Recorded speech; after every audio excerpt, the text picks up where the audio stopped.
Hello everyone. इस session में हम लोग माइस्थेनिया ग्रेविस डिसऑर्डर के बारे में बात करेंगे। कैसे ये प्रॉब्लम होता है, क्या क्या इसके कॉजेज हैं और क्या क्या इसके सिम्टम्स रहेंगे, कैसे इसका प्रोग्नोसिस रहता है और कैसे इसका ट्रीटमेंट रहता है, ये सब कुछ डिस्कस करेंगे। First, myasthenia gravis. Myasthenia gravis क्या है? It is a weakness. Gravis term जो है डिफाइन करता है वीकनेस को। It is autoimmune disease. This is autoimmune. खुद का ही इम्यून सिस्टम खुद की ही बॉडी को अटैक कर रहा है, तो ये myasthenia gravis autoimmune disorder है, ऑटो इम्यून डिजीज है, ऑटो इम्यून डिसऑर्डर। और ये किस पे एक्ट करता है? Neuromuscular junction. जो दो न्यूरॉन्स और मस्कुलर्स के बीच में जो जंक्शन है, ये इसके ऊपर अटैक करता है। इसके अंदर जो रिसेप्टर्स प्रेजेंट हैं उनके साथ बाइंड करता है और एक्टिविटी को इनहिबिट कराता है। Auto antibodies formed against neuromuscular junctions. जो एंटीबॉडीज अगेंस्ट किसके अगेंस्ट बन रही है? जो न्यूरोमस्कुलर जंक्शंस के अगेंस्ट बन रही है, जो ये एंटीबॉडी जो ये फॉर्म हो रही है। थर्ड वन फैक्टर इज, ये मोस्ट कॉमनली कौन सी मसल्स को इन्वॉल्व करता है? Like eye muscles, throat muscles, facial muscles, respiratory muscles and chewing muscles. In muscles को बहुत ज्यादा ये इन्वॉल्व कर लेता है। ऑटो इम्यून डिसऑर्डर है, न्यूरोमस्कुलर जंक्शन का डिसऑर्डर है। ऑटो एंटीबॉडीज प्रोड्यूस होंगी और ये जो न्यूरोमस्कुलर जंक्शन है यहाँ पे आके बाइंड कर जाएंगी। तो ये जो आईज, थ्रोट, फेशियल्स मसल्स हैं, इनको सबसे ज्यादा इन्वॉल्व करता है, रेस्पिरेटरी मसल्स को और लिम्बिक सिस्टम को इन्वॉल्व करता है। थर्ड वन थिंग इज, जो माइस्थेनिया ग्रेविस है ये मोस्टली कैसे कैसे प्रेजेंट है? First is myasthenia gravis. Myasthenia gravis जिसके बारे में हम लोग डिटेल स्टडी करेंगे। एक होता है Lambert Eaton syndrome, myasthenia syndrome, और एक रहता है congenital myasthenia gravis. Congenital myasthenia gravis, myasthenia gravis. जो कंजेनाइटल माइस्थेनिया ग्रेविस है ये बाय बर्थ प्रेजेंट रहता है। जो मदर है अगर उसको माइस्थेनिया ग्रेविस है तो वो प्लेसेंटा सा बेबी में भी ट्रांसफर कर सकता है। तो बेबी को कहाँ से मिली वो चीज? मदर से। That is inherited. इनहेरिटेड भी हो सकती है, अगर दोनों पेरेंट्स को है तो भी बेबी में जा सकते हैं, अगर सिंगल मदर को है तो भी बेबी में जा सकते हैं by placental route. Congenital it means वो कहाँ से आया? इनहेरिटेड, वो पेरेंट्स से आया है। ठीक है। सेकेंड वन इज, हो सकता है पेरेंट्स को नहीं है लेकिन बेबी को है, तो वो क्या हो सकता है? म्यूटेशंस इन जीन। जीन्स अगर म्यूटेट कर जाते हैं, अभी न्यूबॉर्न की बात हो रही है, जीन तो कहीं का भी म्यूटेट कर सकता है। तो जो न्यूरोमस्कुलर जंक्शन के अंदर तीन जो रहते हैं, pre synaptic, synaptic, synaptic membrane and post synaptic membrane, कहीं पे भी दिक्कत हो सकता है। न्यूरोमस्कुलर जंक्शन न्यूरॉन के एक्सोन टर्मिनल में भी हो सकता है, मेम्ब्रेन के पोस्ट सैनेप्टिक मेम्ब्रेन में भी हो सकता है, सैनेप्टिक क्लेफ्ट में भी दिक्कत हो सकता है। Because it is a mutation of gene, हमें नहीं पता कि कहाँ पे म्यूटेशन हो रहा है, वो कहीं पे भी हो सकता है। अगर जीन म्यूटेट कर रहा है तो अपनी मर्जी से ही करता है और वो कहीं पे भी हो सकता है। It may be it occurring presynaptic, synaptic and postsynaptic. This is about congenital myasthenia gravis की मदर से बेबी में जा रहा है, या अगर दोनों पेरेंट्स अफेक्टेड है या मदर अफेक्टेड है तो ये इनहेरिटेड भी हो सकता है। हो सकता है पेरेंट्स को नहीं है लेकिन बेबी को है, तो जीन्स म्यूटेशंस की वजह से हो सकता है। This is congenital myasthenia gravis. Then हम बात करते हैं लैम्बर्ट-एटन सिंड्रोम। लैम्बर्ट-एटन सिंड्रोम में क्या है कि जो प्री सैनेप्टिक है, इसके अंदर प्री सैनेप्टिक दिक्कत रहता है। प्री सैनेप्टिक, प्री सैनेप्टिक में हमने बात किया था कि यहाँ पे voltage gated calcium channels present है, कैल्शियम चैनल्स। इसमें जो एंटीबॉडी बन रही है, ऑटो एंटीबॉडी बन रही है, हम लोगों के खुद के इम्यून सिस्टम की जो एंटीबॉडी बन रही है वो इसके साथ बाइंड कर जाएगी। जैसे ही वो auto antibody calcium gated channels के साथ बाइंड कर रही है, एक्शन पोटेंशियल जनरेट अगर होगा भी तो वो डिपोलराइजेशन, जो गेट्स हैं वो ओपन होंगे नहीं, और जो कैल्शियम है, जो कैल्शियम एक्स्ट्रा सेलुलर फ्लूइड से इंट्रा सेलुलरली जा रहा था, वो क्या हो जाएगा? That one will be going to block. ये एक्टिविटी ब्लॉक हो जाएगी, वेसिकल्स रप्चर नहीं करेंगे, एसिटाइल कोलिन रिलीज नहीं होगा, hence the problem persist. Lambert-Eton syndrome में जो वोल्टेज गेटेड कैल्शियम चैनल्स हैं इनके अगेंस्ट एंटीबॉडी जनरेट होता है। Then discuss about myasthenia gravis. अभी जो माइस्थेनिया ग्रेविस है इसमें 80% केसेस तो रहते हैं जिसके निकोटिनिक रिसेप्टर्स के अगेंस्ट निकोटेनिक रिसेप्टर्स के अगेंस्ट जो ऑटो एंटीबॉडी फॉर्म होती है। निकोटेनिक रिसेप्टर और 20% पेशेंट्स में क्या रहता है, जो मस्क प्रोटीन था तो उसके अगेंस्ट जो है एंटीबॉडीज बने। दोनों के दोनों पोस्ट साइनेप्टिक है। पोस्ट साइनेप्टिक हो सकता है जो एंटीबॉडी बन रही है वो निकोटेनिक रिसेप्टर्स के अगेंस्ट बन रहा है। सेकंड हो सकता है मस्क प्रोटीन के अगेंस्ट एंटीबॉडी बने। तो हम लोग अब फर्स्ट माइस्थेनिया ग्रेविस का जो कैसे कैसे प्रॉब्लम क्रिएट कर सकता है वो स्टडी करेंगे। This is our neuron, axon terminal, this is vesicles and here is mitochondria. अभी यहाँ पे जो मसल फाइबर है दिस आर ट्रफ, यहाँ पे जो है ये दिस इज क्रेस्ट या ट्रफ बोल सकते हैं इसको। और यहाँ पे बहुत सारे रिसेप्टर्स प्रेजेंट हैं, दिस रिसेप्टर्स, बहुत सारे रिसेप्टर्स प्रेजेंट हैं। यहाँ पे मस्क प्रोटीन प्रेजेंट है। एक तो क्या है यहाँ पे this is calcium gated channels.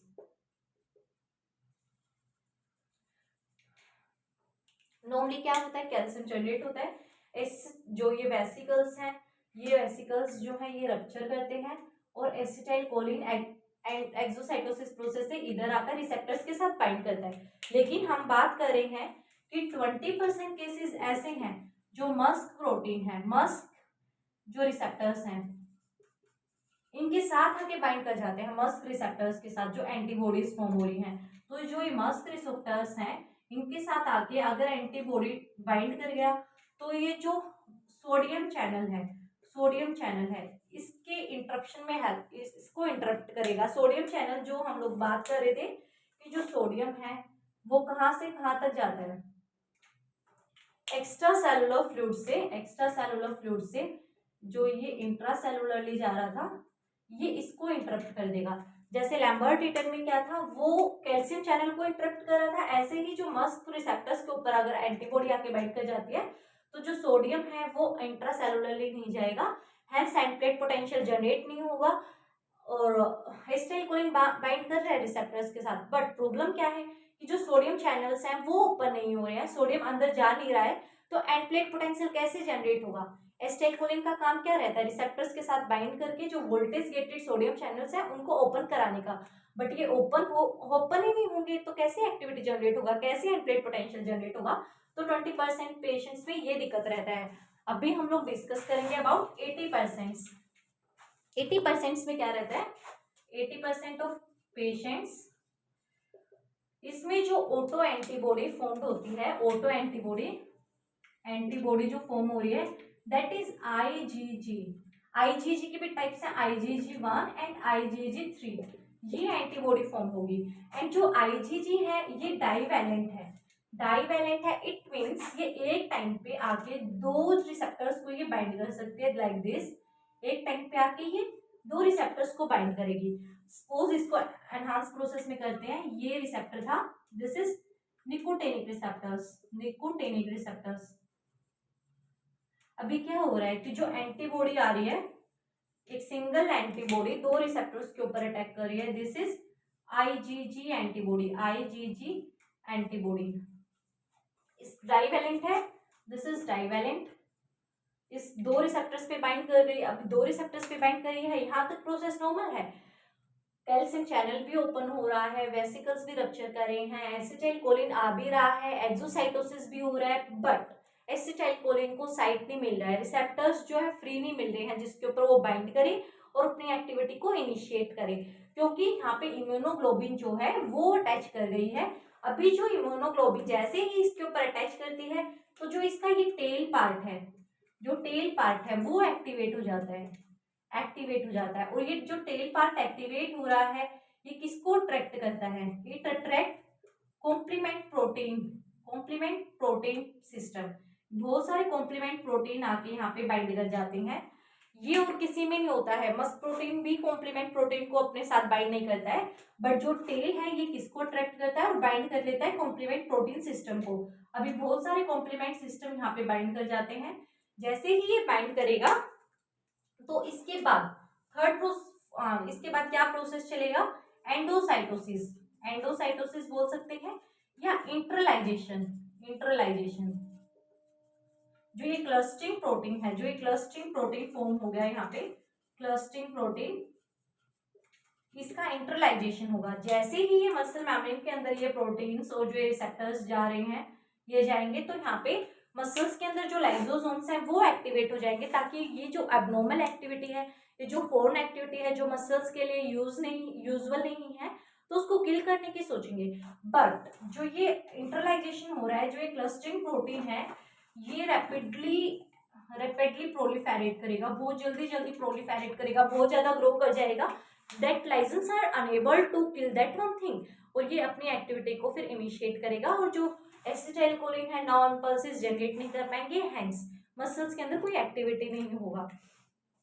Simply this is vesicles, यहाँ पे एक्सोन्स, यहाँ पे कैल्शियम चैनल है, नॉर्मल सब हो रहा है, वेसिकल स्ट्रक्चर के एसिटाइलकोलिन रिलीज हो रहा है, बट ऑटो एंटीबॉडी फॉर्म हो रखी है IgG1 एंड IgG3, ये जाके रिसेप्टर्स के साथ बाइंड कर गई, और बाइंड भी कैसे करती है, डाइवैलेंट नेचर की है, एक टाइम पे एक IgG दो रिसेप्टर्स के साथ बाइंड कर जाती है। फिर इसके बाद जो टेल पार्ट है, जो एंटीबॉडी का जो ये टेल पार्ट है, ये एक्टिवेट हो जाता है, और जो कॉम्प्लीमेंट प्रोटीन सिस्टम है, जो कॉम्प्लीमेंट्री सिस्टम है बॉडी का, जिसके अंदर इंटरल्यूकिन्स, न्यूट्रोफिल्स और सेल मेडिएटेड रिस्पॉन्सेज होते हैं, जो इम्यूनिटी है, वो कॉम्प्लीमेंट प्रोटीन को बाइंड कर लेता है। जैसे कि ये बाइंड करता है, क्लस्टरिंग प्रोटीन हो जाता है, cluster of protein, group of protein, ये बाइंड कर जाता है।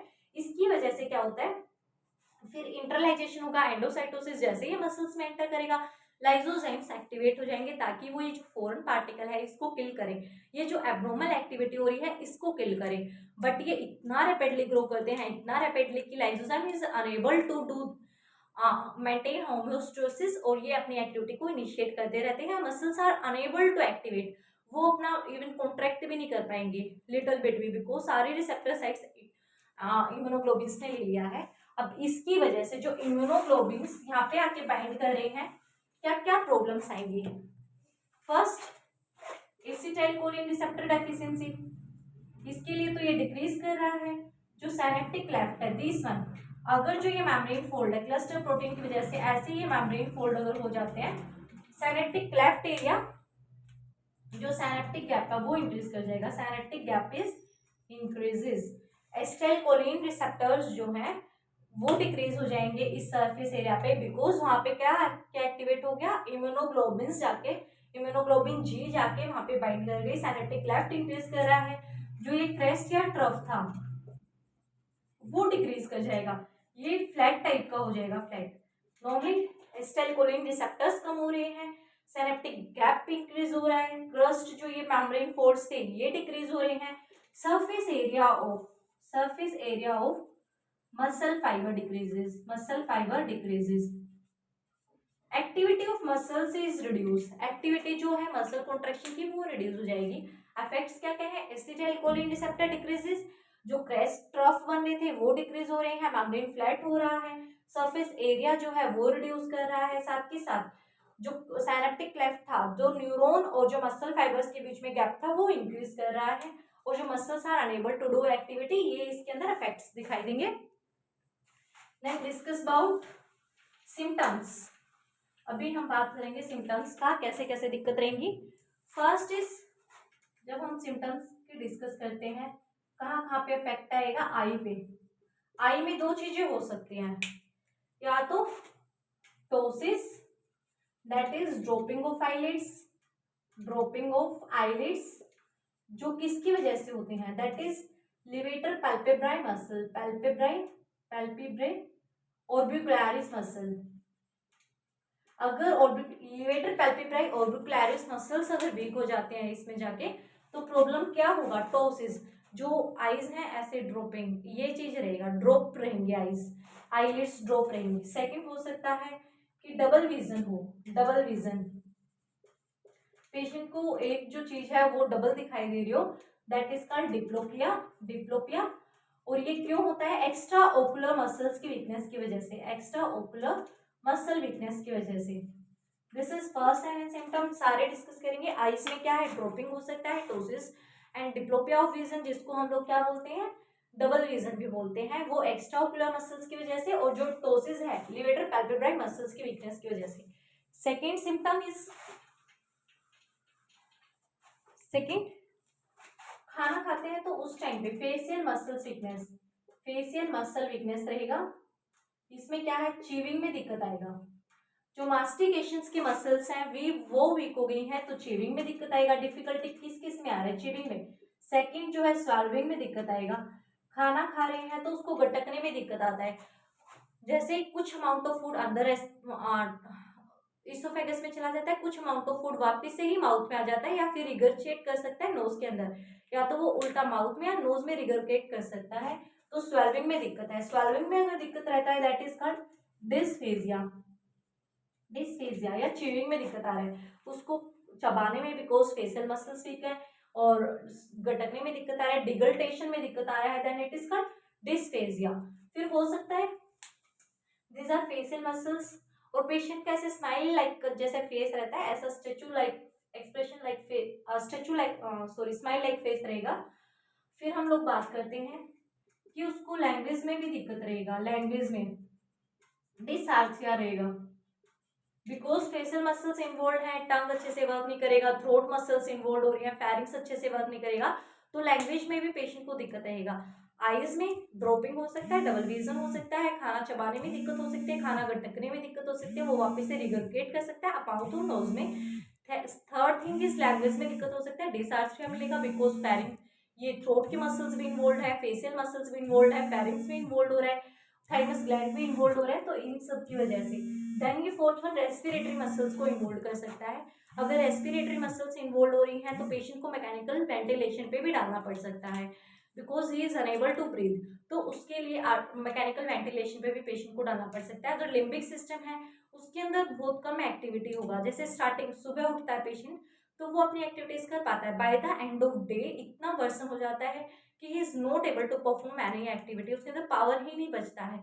शाम होती जाएगी ऐसे ही उसकी बॉडी बहुत ज़्यादा थकती जाएगी, फैटिगेबिलिटी बढ़ती जाएगी, और वीकनेस ज़्यादा फील होती जाएगी पेशेंट को। पेशेंट जो रिपीटेडली, हम लोग जैसे सपोज में कोई रिटर्न काम करना है तो वो एक लाइन लिखेगा तब भी थक जाएगा, मसल्स काफ़ी वीक है, क्योंकि इम्पल्सेस नहीं पहुंच रहे हैं, कोलिनर्जिक एक्टिविटी हो ही नहीं रहा है, तो मसल्स कैसे परफॉर्म करेंगे, they are unable to perform. तो चलने में भी थोड़ा सा चलेगा तब भी बैठ जाएगा, उसको हर चीज़ में फैटिगेबिलिटी फील होता है। देन हम लोग बात करेंगे ट्रीटमेंट, ट्रीटमेंट इसमें नियोस्टिग्मिन और नियोस्टिग्मिन और पैरिडोसोलोन देंगे, पैरिडोस्टिग्मिन, नियोस्टिग्मिन, पैरिडोस्टिग्मिन, जो बार बार जाके मसल्स की एक्टिविटी को इंक्रीज करेंगी, जो प्रॉब्लम था उसको रिजोल्व करेंगी, जो रिसेप्टर्स के ऊपर बाइंड कर रहे थे कोलिनर्जिक रिसेप्टर्स को ज़्यादा एक्टिवेट कर देंगे, और फिर स्टाइल कोलिन उसके ऊपर बाइंड कर सकता है, तो पैरिडोस्टिग्मिन एंड नियोस्टिग्मिन दिया जाता है पेशेंट को ताकि उसकी एक्टिविटी एनहांस हो जाए। This is all about myasthenia gravis. अभी हमने इसका टाइप पढ़ा। Myasthenia gravis first autoimmune disorder है, ऑटो एंटीबॉडी फॉर्म होती है, अपनी ही बॉडी की तरफ एंटीबॉडी अटैक करने लगती है, और लास्ट स्टेप दैट इज, ये मोस्टली किसकी वजह से होता है, थाइमस एब्नॉर्मलिटी की वजह से, थाइमस एब्नॉर्मलिटी की वजह से भी हो सकता है।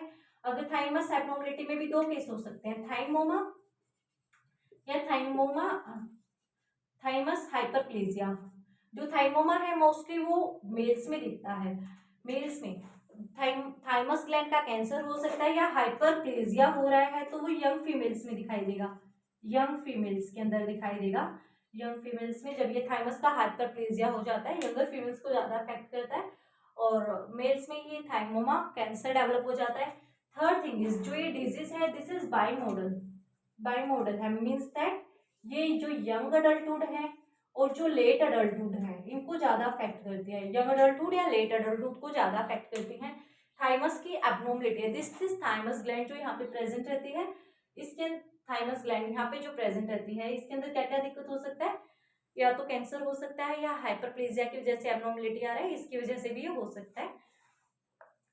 सिंपली थाइमस की एब्नॉर्मलिटी की वजह से या कुछ और फैक्टर्स रहे हों तो तो myasthenia gravis autoimmune disorder है, ऑटो एंटीबॉडीज प्रोड्यूस हो रहे हैं खुद की बॉडी के अगेंस्ट ही, जो न्यूरोमस्कुलर जंक्शन है उसके अगेंस्ट फॉर्म हो रहा है।